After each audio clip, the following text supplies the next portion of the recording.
Antoktim sy RMDM mikatsaka ny fanatsarana ny fiainam-bahoaka sy ny firenena. Fanarenana ny Madagasikara, zava-dehibe ny dingana izay nataon'ireo administrateur civil hoy ny solombavambahoaka Alain Ratsimbazafy.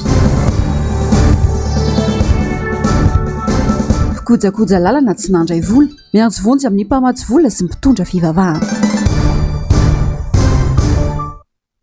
Alakamisy 9 jona 2022 manatitra ny araba tomboky lasy tongavy atonga soindray atao anatin'ny fampalalam-baovao ny fahitalavitry ny NBS manasana ho ampanajana sy ampitiavana ny tenako anatraka ny antsipirim-baovao hatramin'ny farany.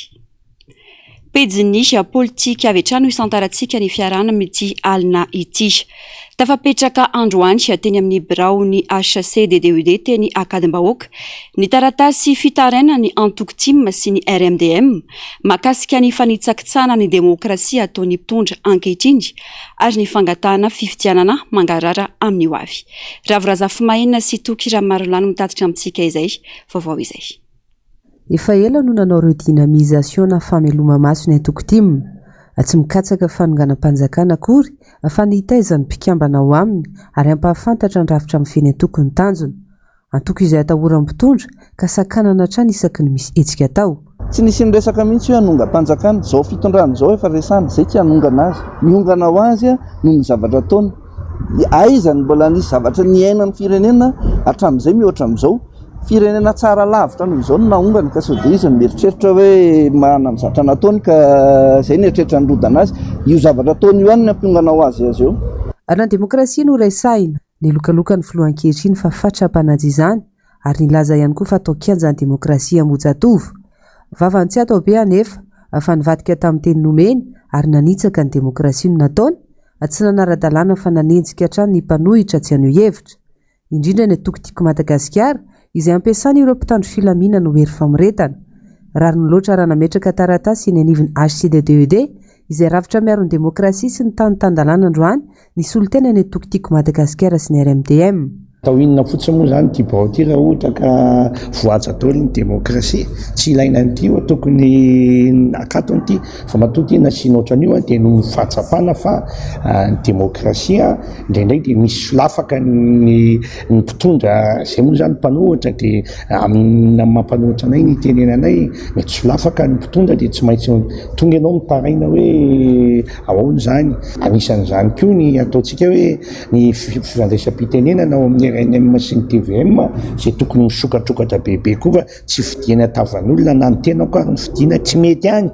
Tsy maintsy le sotoavy ekeny zao tontolo zao ny itondratsika ny demokrasia tsika koa dia tonga izay ny taraina mazava be ny tenin'ny communauté internationale izay anana ombanay manana teny hoe voalohany amafisy ny demokrasia ao aminareo, faharoa tsy maintsy atao amin'ny mangarara ny fifidianana zay ho avy manaraka rehetra eo. Ny teninay hoe mikatsakatsany ny fanatsarana ny demokrasia eto amin'ny firenena izahay, mikatsakatsany ny siny ny fifidianana mangarara tonga avantsika amin'izay demokrasia izay, mikatsaka ny fanatsarana ny fiainam-bahoaka sy ny fiainam-pirenena izahay.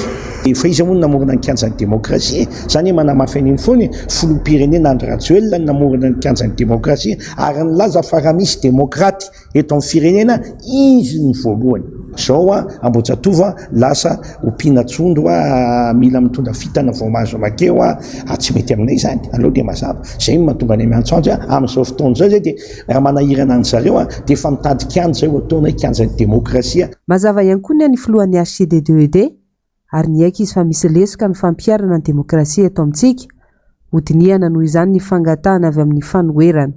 Ny demokrasia eto Madagasikara dia tsy tonga lafatra, misy fa tsy tonga lafatra, anjarantsika mametaka anazy ho tonga lafatra. Zay no asanay amin'izao fotoana zao. Omenay valitendry zareo, tsy maintsy mahazo valitendry mahakasika ny fametrandry zareo io fitarainana io.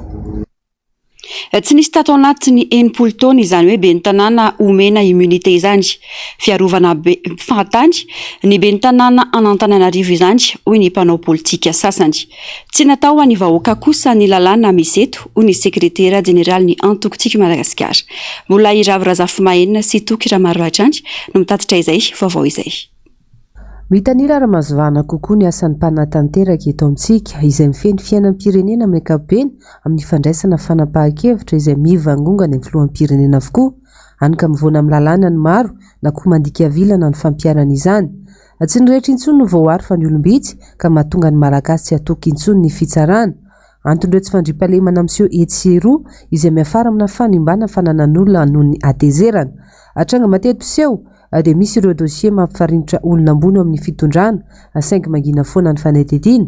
Mifanohitra amin'izay kosa enjeny mpitondra hatrany izay mety ho mpanohitra milaza ny marina ary manotoina azy ireo. Normal raha tsy matoky ny olona satria araka ny lazaiko zany dia matetika tsy misy tsony zany zao ny séparation de pouvoir misy atao amin'ny firenetsika.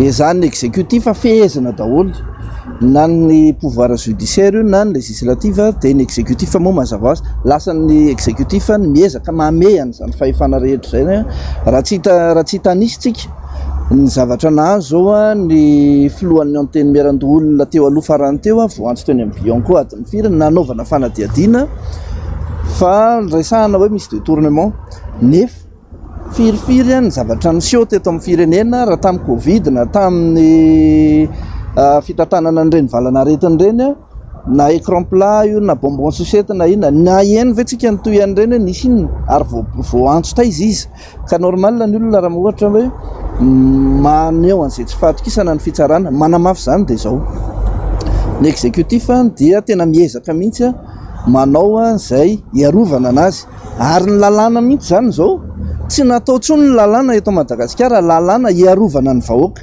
ary tsy natao tsony ny lalàna ho ampiasaina hitondra fampandrosoana ho an'ny vahoaka fa lalàna natao iarovana ny tombotsoan'olombitsy.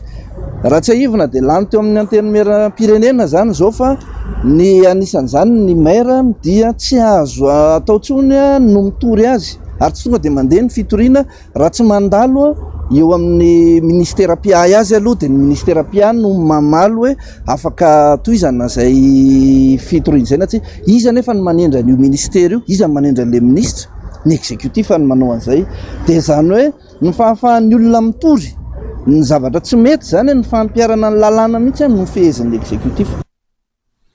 Mijany eo amin'izay vaovaon'ny politika izay atrandry nitondra ny fanehoan-keviny momba ny fanambarana izay nataony teo anivon'ny syndicat ny administrateur civil ny talata lasa teo ny solombavambahoaka avy amin'ny antoko tsika Madagasikara androany nambarany tao anatin'izany fa ho an'ny hery-velona rehetra ny antso izay nataony Filomarka Ravalomanana ny 17 Mey lasa teo iny nanao ny fanadiadiany Germain Menjanary eo amin'ny sary sy rindran-tsary ny Mano Randriamalala. Roa herinandro lasa izay nanao antso ho avo ho an'ny vahoaka malagasy ny Filomarka Ravalomanana. Antso izay niantefa tamin'ny hery-velona rehetra eto Madagasikara. Efa betsaka no namaly ny antso izay natao io ary isan'ny pirofo lehibe ny fivondronana sy ny fifanantonana eo amin'ny sampanohitra ankehitriny. Nanao fanambarana izay nahakasika io antso nataony Filomarka Ravalomanana io ihany koa ny teo anivon'ny ny syndicat ny administrateur civil. Zava-dehibe ny fitodiana makany amin'ny vahoaka izay nataony ity syndicat ity hoy ny solombavambahoaka ny Madagasikara. Saingy ny fomba fiasa ihany no mitsara izany.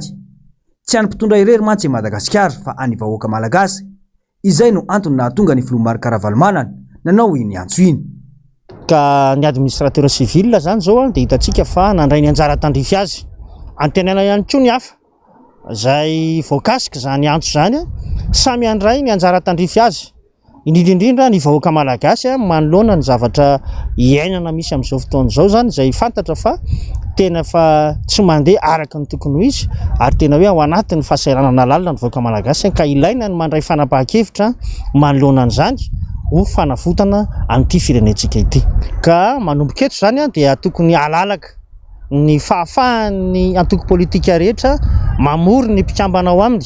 Nanamafy moa ity solombavambahoaka ity fa tsy ho an'ny administrateur civil irery no nanaova ny Filomarka Ravalomanana antso fa ho an'ny hery-velona rehetra toy ny polisy sy ny zandary, ny tafika, ny mpitsara mba samy hijery ny tombontsom-bahoaka fa tsy tombontsoa ny mpitondra irery ihany. Ho fanomanana ny fankalazana ny faharoapolo taona nijoroany antoko tsika Madagasikara dia manao antso ho an'ireo rehetra mahalala tanana mpikambana sy mpanohana ny antoko ny birao politika ny antoko ifarimbona amin'izy ireo amin'ny fanangonana ireo fahatsarovana rehetra nanamarika ny roapolo taona ny foronana ny antoko. Raisina avokoa ao anatin'izany ireo mari-pahatsarovana rehetra na afisy nampiasaina tamin'ireo fifidianana isan-karazany ny fanion ny saina ny antoko, oronan-tsary na oronan-peo, lambahoany sy ny maro hafa. Hatramin'ny sabotsy 5 jona izao moa no fandraisana ireo rehetra voalaza ireo ao amin'ny QG Bel Air, ankasitrana sady ny fandraisan'ny rehetra anjara amin'ny fanampina ny antoko tsiko i Madagasikara. Fa nitoy teny amin'ny sekolim-panjakana ao anatin'ny komina Ambohijanaka ny fizarana fitaovam-pianarana izay nataon'ny solombavambahoaka Alain Ratsimbazafy androany. No mafisy ny hatrany nandritra ny fanazavany fa manana ny lanjany eo amin'ny fampandrosoana sy fampivoarana ny sehatry ny fanabeazana. Fanadiadiana eo amin'ny sariny Mano Randriamalala. Sarotra ny iheverana fa androso sy anananoavy ny firenena iray. Raha toka-bado na tsy mahay ny hoavy ny firenena. Ino nambarany solombavambahoaka Alain Ratsimbazafy raha nanolotra boky ho an'ireo mpianatra ao amin'ny lycée Ambohijanaka androany. Miroborobo ny teknôlôjia ankehitriny.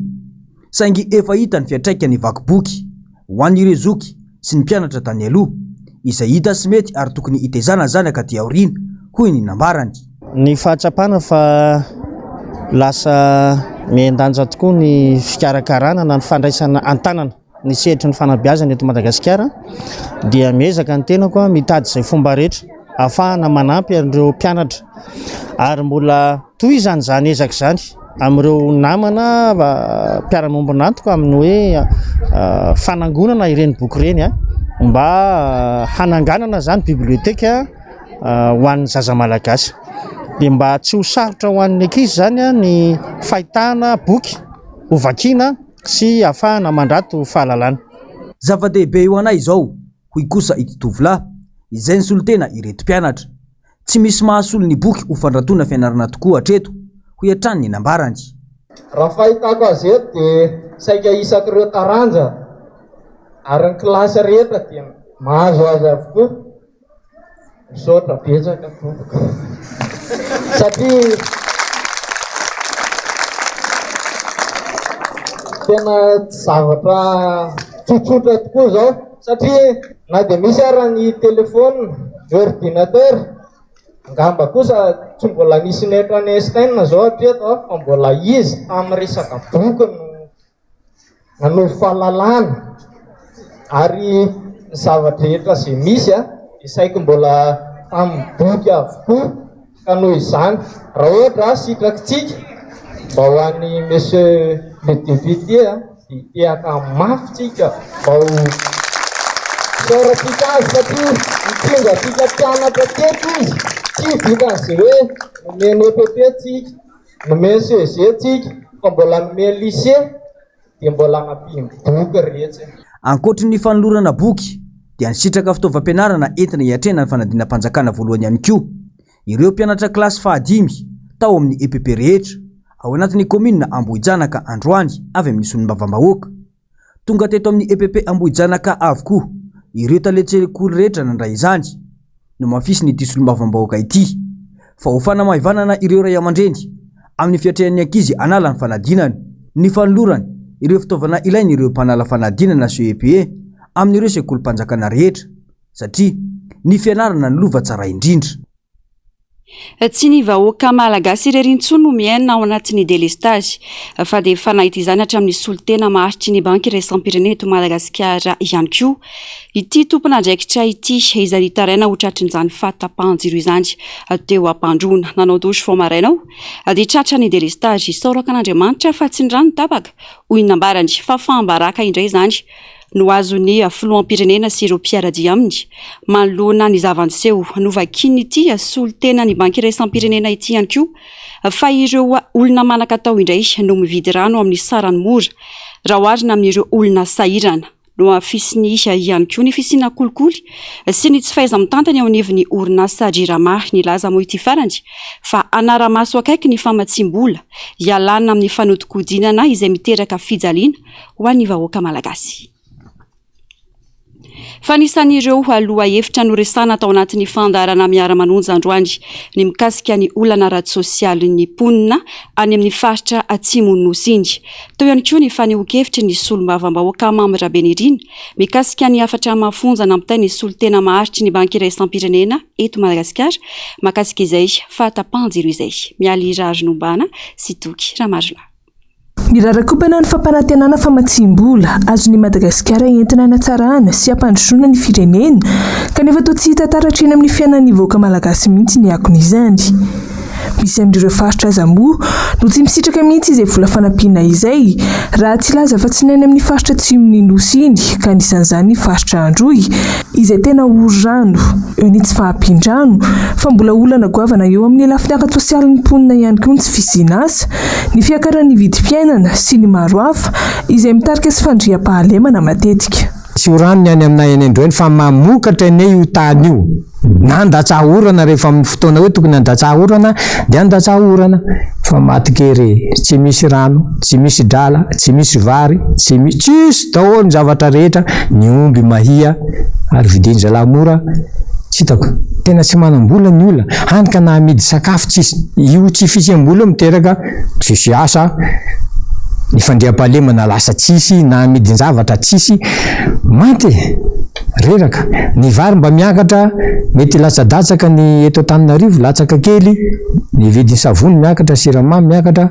betsaka ny zavatra manahirana eto Madagasikara amin'izao fotoan'izao ny fitantanana no tsy mety fitantanana no tsy mety vahaolana tsara indrindra miala raha joelona tsy mety intsony. Naneho ny heviny mikasika ny hafatra mandrivorivo nataon'ny solon-tena maharitra ny banky iraisam-pirenena eto Madagasikara ho an'ny filoham-pirenena mikasika ny fahatapahan-jiro tao anatin'ny fandarana miara-manonja ihany koa androany ny solombavam-bahoaka Mamirabe Nirina nambarany fa fihetsika efa nomanina ny zava-niseho noho ny fahitana loatra ny tsy fahombiazan'ny fitantanana izao fitondrana izao eo amin'ny lafiny zavatra rehetra. Rehefa tena zoina le izy efa tena ataoko hoe mihoatra ny azo ekeny ny zava-misy eto Madagasikara.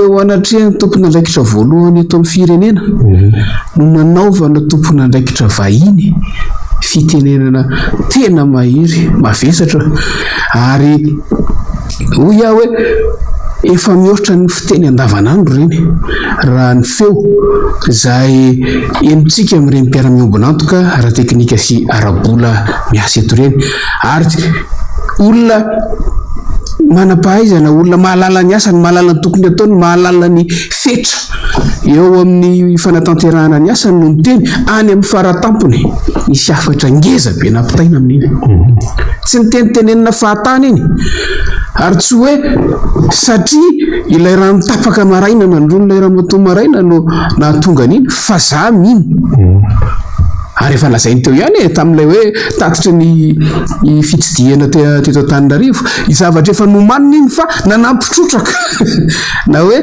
nanampy ny pirofo teo ampelantanany fa efa niomana izy ilaza amin'iny ilaza an'iny imasom-bahoaka imason'izao tontolo izao zava-misy eto Madagasikara. Matoa misy ny famatsim-bola iny matoa misy ny fifanarahana ny soniavina iny dia nisy fifampiresahana tao amin'ny andaniny sy ny ankilany tsy ny famatsim-bola rehetra tsy ny fanaovana sony rehetra naseho masom-bahoaka ohatr'ireny fa hoy aho hoe afatra ny nampitaina Rina raha vao marikitsika dia tatoato nisy ihany ny vahiny izay manomboka mamaky batsilana ny zavatra tsy mety eto Madagasikara. Ivatsika lafim-baovao afa-tanteraka kosa isika ato anatin'ireto fanadihadiana manaraka ireto.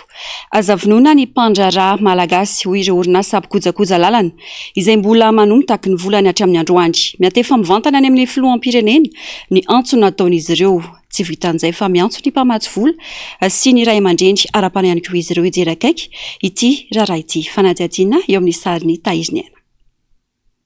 Roa taona tsy aoriana tsy mbola nahita mangirana ireo mpandraharaha malagasy misehatra amin'ny fikojakojana lalana.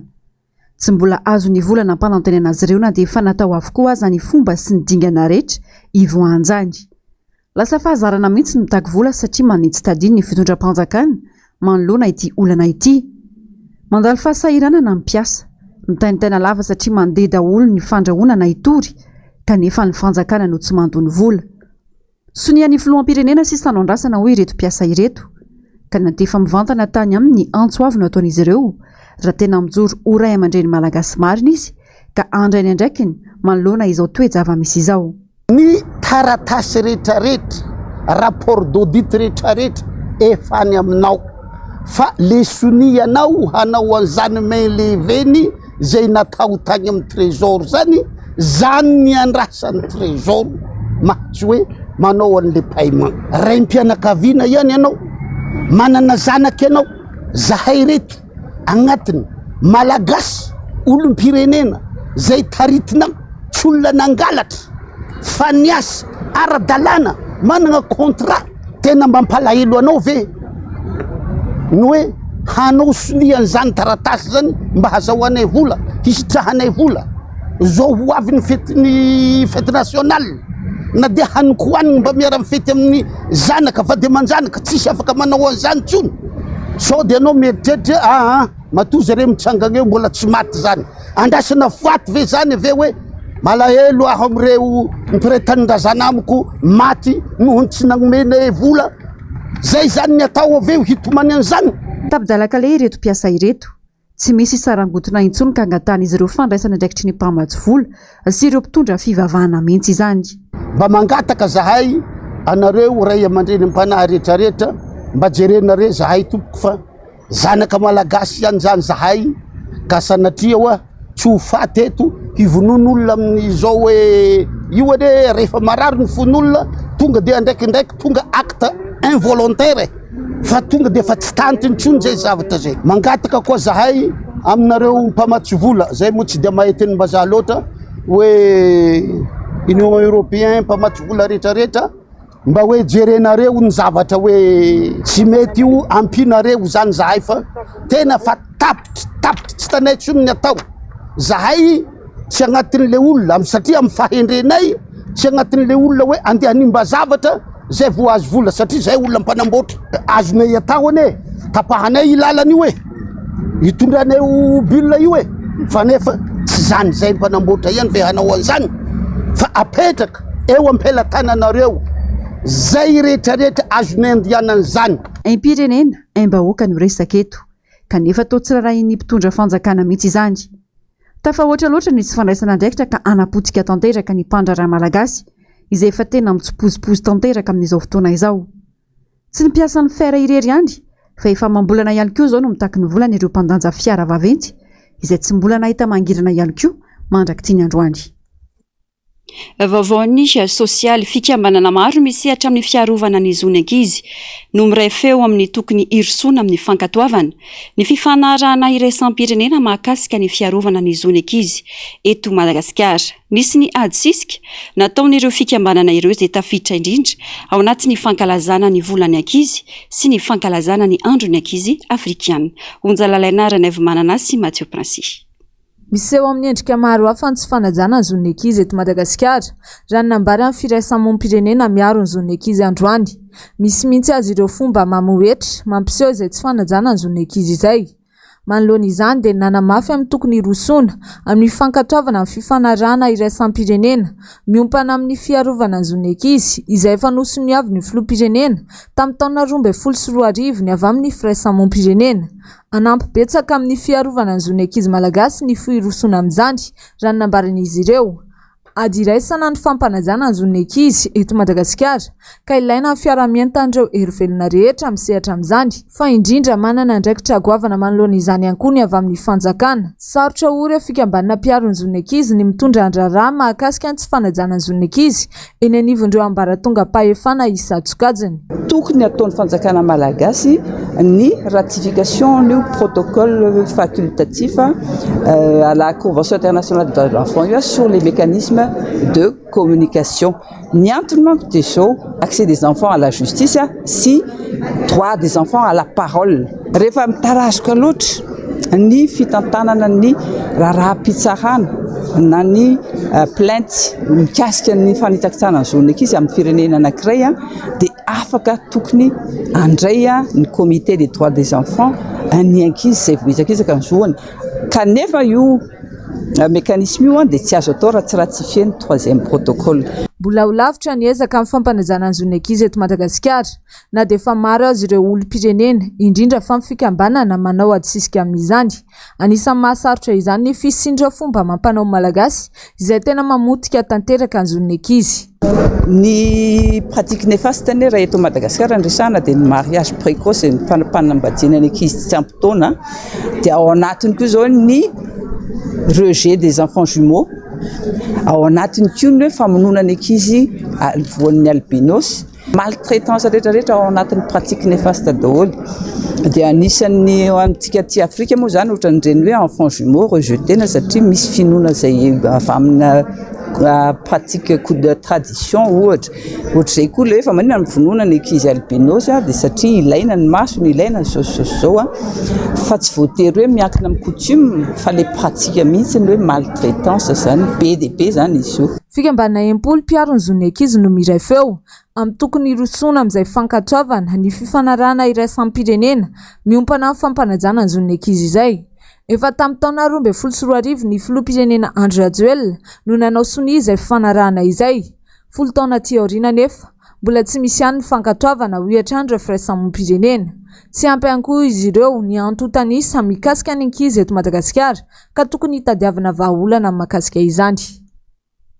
Vaovao ny trangam-piarahamonina hitandroany tokony tamin'ny rora sasany maraina ny levina tao anaty lavaka atao amin'ny trano iray ao amin'ny komina Sabotsy Anjiro distrika ny Moramanga ny vatana mangatsika nyilay tovavy raika amin'ny 20 taona antsoina hoe Sani tsy tapopoka nanomboka ny tolakandro ny alatsinainy 13 jona lasa teo. Araka ny loharanom-baovao dia tao amin'ny tokotany avaratry ny trano hipetraran'ny tovolahy iray 14 taona sakaizany teo aloha izay efa voasambotra niaraka tamin'ny tovavy 12 taona sipany no nahitana ny razana. Izy ireo no fantatra fa tomponantoka tamin'ny famonoana ity zazavavy ity. Ny loharanom-baovao hatrany no nafantarana fa manelingelina ny fiarahan'izy roa ny fisiany ity tovavy na mony ainy ity ka antony namonoana ity farany. Taorian'io fandatsahana io dia nandefa someso mitaky vola 20 tapitrisa ariary tamin'ny fianakavian'ny Sani tamin'ny findainy ireto navandoza ireto. Nandeha ny fanadihadiana ka izao natrarana azy roa maly hariva izao. Ratsaivina no lazaina ho nalaina-keriny tamin'ny fiara tsy mataho-dalana ity tovavy ity ary naparitaka tany anaty tamazotra antserasera. Ny mikasika izany saingy rehefa nojerena ny zava-nisy dia hita fa von'olona efa nomanina ity zava-misy ity. Fa ny faran'andro andro raha naharitra 3 andro ny fankakevitry ny tanora nataon'ny fikambanan'ny tanora iray misehatra amin'ny fiarovana ny tontolo iainana. Tanjona ny tondrana ny hevitr'ireo tanora sy ny etaetany manoloana ny fahasimban'ny tontolo iainana amin'izao fotoana izao amin'ireo fivoriana iraisam-pirenena momba izany. Onjalalaina Ranevy sy Mathieu Princy. Voka-dratsy maro no ateraky ny fahasimban'ny tontolo iainana sy ny fiovaovan'ny toetrandro amin'izao fotoana izao. Raha nambaran'ny fikambanan'ny tanora misehatra amin'ny fiarovana ny tontolo iainana manoloana izany indrindra dia nisy ny hetsika fankakevitra ny tanora avy amin'ny faritra dimy eto Madagasikara. Anisan'izany ny faritra Amoronimani, Diana, Analamanga, Matsiatra Ambony ary Aloatra Mangoro. Tanjona amin'ny hetsika ny fanangonana ny hevitra ny tanora ahafahana manangana ny drafitra vaovao ho fiarovana ny zava-manan'aina fa eo ihany koa ny fanarenana ny rohivoary na ny ekosistema manoloana ny fahasimbany amin'izao fotoana izao. Isan'ny hevitra lehibe tao anatin'izany dia hoe ny fanarenana aingana ireo ataoko hoe rohivoary ekosistema izay efa hitantsika fa raha tsy izony amintsika intsony ny fahasimbany ny karazany zava-manan'aina ny tontolo iainana eto Madagasikara tena lahara-pahamehana ho an'ny Madagasikara ny manenjika an'izay fa eo ihany koa ireo soatoavina izay mila averina satria misy soatoavina mihitsy no mitarika ilay fanimbana an'ilay karazany zava-manan'aina sy ny tontolo iainana. Misy soatoavina mila averina dia misy soatoavina vaovao niditra taty afara mila hajanona. Antony maro no mahatonga fahampitehan'ny tontolo iainana maneran-tany indrindra fa ny eto Madagasikara. Anisan'izany ireo fomba mampanao toy ny fanamboarana arina fandrehatra, ny fitevena ala ary koa ny fitrandrana be loatra ny tontolo iainana. Kely raha mitahan'ny fahampitehana ny hetsika tao ho fiarovana ny tontolo iainana ho hiatrany ireo mpisehatra. Anisan'ny tena mahatonga ny fahampitehany karazany zava-manan'aina maneran-tany eto Madagasikara dia ny filandra-olombelona. Ny filantsika no manosika antsika hitrandra ka hatrany ireo karazany zava-manan'aina saingy tsy manana eritreritra hoe mbola misy ihany koa ny taranaka ao afara mila an'ity zavatra. Fa koa ny fiovaovan'ny toetrandro izay vokatry ny fahampitehan'ny karazany zava-manan'aina no mahatonga ny fiovaovan'ny toetrandro fa ny fiovaovan'ny toetrandro koa dia miteraka fahampitehan'ny karazany zava-manan'aina. Nanambara moa ity fikambanana ity fa mazoto amin'ny fandraisana anjara amin'ny fiarovana ny tontolo iainana ny tanora malagasy. Na izany azy anefa mbola maro ihany koa ireo tsy mirotsaka amin'ity sehatra ity. tsy vitan'ny tanora irery fa mila amin'ny fiaramian-tany tsirairay indrindra fa ny avy amin'ny mpitondra fanjakana ny fiarovana ny tontolo iainana. Antoka iray lehibe ahafahana mamany olona ny tsy fampanananasa ny fampiroboroboana ireo karazana fampiofanana arakasa ho an'ny tanora. Anisan'ireo nahazo ny anjarany tamin'izany ireo tanora 20 navita fiofanana mialohan'ny jirana eo amin'ny sehatry ny fampiofanana arakasa ato amin'ny komina 3 ao amin'ny distrika Natsimdrano ka notolorana Marimpangatsitrana. Fanadihadiana eo amin'ny sariny Taiziniana. Ny tanora no avy ny firenena, maro ny dingana tokony atao. Misy ny ezaka mila renina ndratrarany izany tanjona izany miainga ny fotony. Mbola olana goavana sedra ny tanora nefa ny tsy fanananasa. Antoka iray lehibe ahafahana mamaha izany olanjany ny fampitomboana ireo karazana fampiofanana arakasa ho an'ny tanora mba ahafahan'izy ireo manana fahaizana, indrindra fahaizana ara-teknika sy arakasa ilaina amin'ny tsenanasa sy ny fahazoana asa mendrika izay miantoka ny ho avy. Nomena sehatra manokana ireo tanora amin'ny distrika Natsimdrano ka afaka manaraka fiofanana mialohan'ny jirana eo amin'ny fampiofanana arakasa atao ny fikambanana tsy miankina. Saika ireo tanora manana olana teo amin'ny fianarana sy sahirana ara-pivelomana no tena omendanja manokana amin'izany. Ireo tanora ireo mantsy dia tanora andeha ataontsika hoe nanana olana teo amin'ny fiatrehany ny fianarana. Izany hoe nisy tratrandreny le abandon scolaire reny izany, ny fotoana ny janonana. Dia ny toetra raha misy atao amin'ny firenena eo anivon'ny fianakaviana sy ny fiarahamonina misy fahasahiranana. Dia nisy fotoana tsy nahafahandreo ankizy ireo namono fianarana tany an-tsekoly. Ny taona nefa miha-mandroso. Dia misy ny mbola mazoto mianatra fa misy ny ankamaroany zany ny mazoto hiditra amin'ilay sehatry ny fanofanana arakasa. Vokatr' izay le fotoana maromaro vitsivitsy maromaro nijanon'izy ireo indray misy zany nidina ny nivoany. Raha hiditra amin'ny sehatry ny asa zany mantsy tsy maintsy misy niveau farafaratsiny takiana ambany. Dia nampiakatra ny nivoan'izy ireo zany no natao tao anatin'ilay préformation professionnelle, nampiakatra an'ilay nivoany aloha. Fa ankoatran'ilay mampiakatra ny nivoany fampidirana, fampahafantarana azy ireo sady le karazana asa professionnel rehetrarehetra izay tiany hidirana. Tanora 20 menadavy eo amin'ny komina Itosy, komina Ambavatotoka ary komina Andraninahoatra ao anatin'ny distrika Natsimdrano no notolorana Marimpangatsitrana fa ahavitana fiofanana mialohan'ny jirana eo amin'ny sehatry ny fampiofanana arakasa avy amin'ny fikambanana tsy miankina iray. Naharitra 5 volana ny fampiofanana omena azy ireo. Tsy hijanona hatreo ny hetsika tahaka izao fa hotohizana mba ahafahan'ny tanora misitraka anjony fa indrindra anamorana ny fidiran'izy ireo amin'ny sehatry ny asa vitrany izay miantoka ny ho avy rahatrizay. Farany eo amin'ny maresaka iraisam-pirenena mitohy hatrany ny fikarohana ataon'ireo manam-pahaizana Amerikanina mikasika ny ady amin'ny valanaretina COVID-19. Fantatra fa nisy ny vaksiny fanefitra ity valanaretina ity novolavolain'ny orinasa Pfizer sy Moderna izay natokana ho an'ireo zaza 9 bolana ka hatramin'ny 5 taona any Etazonia ary eo ampiandrasana ny fanomezan-dalana ofisialy avy amin'ny tompon'andraikitra ara-pahasalamana Amerikanina amin'ny fanatanteran'izany ireo manam-pahaizana Amerikanina. Mialy Rarinombana sy Andry Rakotomalala. Manomboka amin'ny dalata ho avy izao dia efa afaka piarana sy tanterahana ny Etazonia ny fanaovam-baksiny ireo zaza 9 bolana ka hatramin'ny 5 taona. Vaksiny izay vokarin'ny orinasa Pfizer sy Moderna no ampiasaina amin'izany. Ny fanomezan-dalana ofisialy avy amin'ireo tompon'andraikitra ara-pahasalamana Amerikanina amin'ny firosoana amin'ny ity dingana goavana ity sisa no andrasan'ireo manam-pahaizana Amerikanina amin'izao fotoana izao.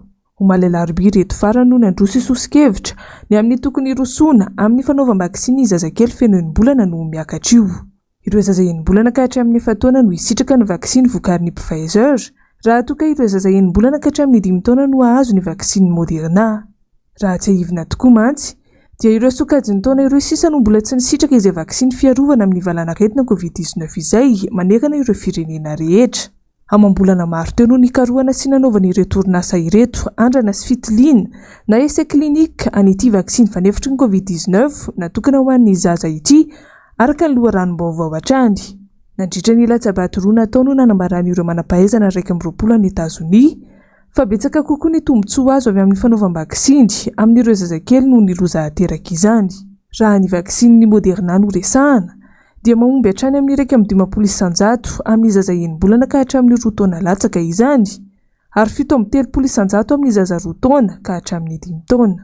tarehimarika izay mifanaraka amin'ny fahombiazana hita eo amin'ny olon-dehibe amin'ny ady amin'ilay variant omicron. Raha ny isany ho asindresaka dia nahatratra 27,000 ny isan'ireo zazalatsaka nefa taona maty ny COVID-19 tany Etazonia, ary efa mananika ny 5,700 alina ny isan'ireo zazalatsaka ny 5 taona nahiditra hopitaly vokatry ity valananketina ity nanomboka tamin'ny fotoana nisiany izany. Vaksiny 10 tapitrisa fatramono no alefa vetrany any amin'ireo vazatany efatra ao amin'ity firenena ity, ary tapitrisany maro no mbola ho aparitaka amin'ny herinandro manaraka io. Dia izay indray tomoklasy tongivavy no mahasakazana tolotra anao tamin'ity anio ity. Mankasitraka fiainanao nanaraka ny vaovao hatramin'ny farany Global News avy hatrany toy ny mahazatra no arainao ao arian'izao fampahalalam-baovao izao. Aorian'izay kosa ny famerenana ny fandarana ahoana marina. Ny horonan-tsary mitondra ny lohateny hoe Mony Pleine kosa no ao arainao eto amin'ny fahitalavitry ny NBS any hoalin'ny sampana fampahalalam-baovao tomoklasy tongivavy mametraka ny mandrapitafa ho amin'ny rambitso ho amin'ny ora mahazatra. Veloma tompoko.